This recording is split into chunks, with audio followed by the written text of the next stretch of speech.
Sing in me, muse, and through me tell the story. This is how Homer addresses his audience in the Odyssey.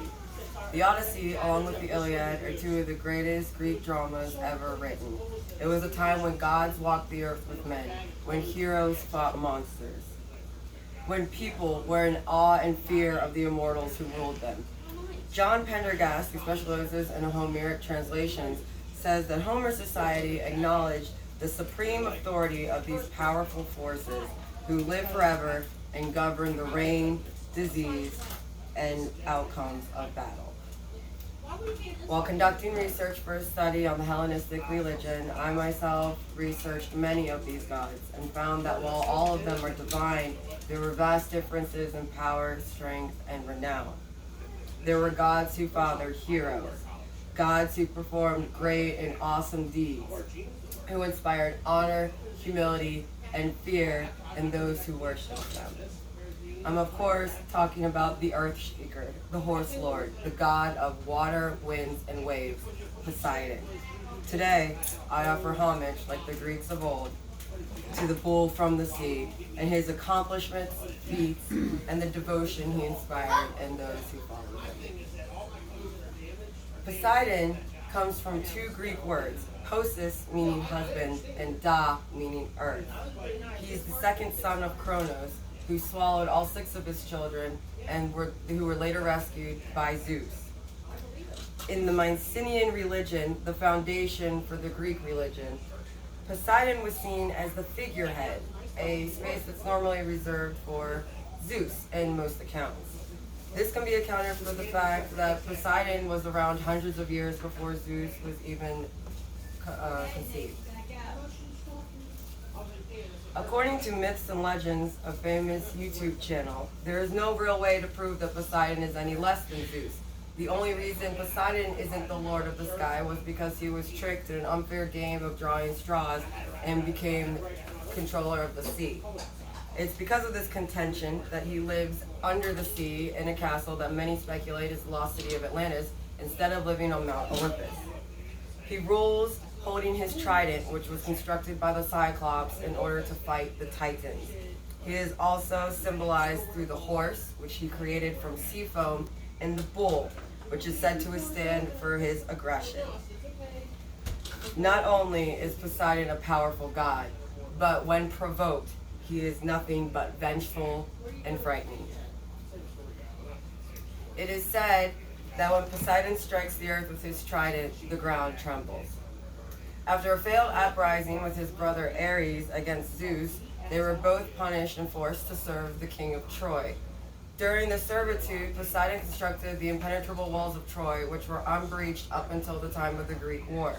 However, the king of Troy refused to thank him for his hard work, and in retaliation, Poseidon sent the great sea monster to destroy the walls himself. However, Zeus intervened, and Hercules ended up killing the sea monster, but Poseidon would not rest. He took physical form and fought for the Greeks on the battlefield. World Mythology, an encyclopedia on Greek myths, states that in the Trojan War, we really have the opportunity to see Zeus and Poseidon at odds, dramatic odds.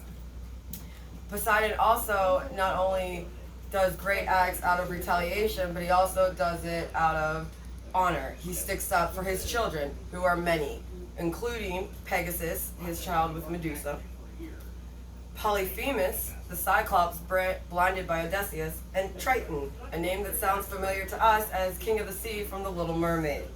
However, his greatest son and embodiment of his values has to be Theseus, the slayer of the Minotaur. Poseidon's cornerstone was humility. He demanded that from his followers, and self-sacrifice of oneself was considered to be very close to him. Theseus, when he went to slay the Minotaur, demonstrated this with his self-sacrifice. Mary Renault, a famed historical fiction writer, states that when Theseus went on the ship with the Cretes, he was consenting to the god that owned him. He was practicing self-sacrifice for his people, and that is why he was able to defeat the Minotaur. Mythweb claims that when Theseus went to Crete, he availed himself of Poseidon's heritage while confronting the Minotaur.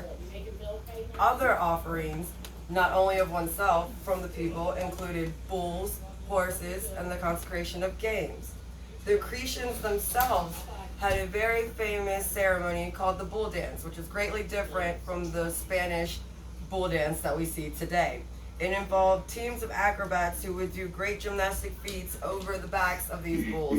The survivors of these games were renowned and lavished in gifts and respect from the people because they represented a physical form of the blessings that they hoped to receive from the god. They were their intercessors for them. And I have a small clip of what exactly the bull dance looked like.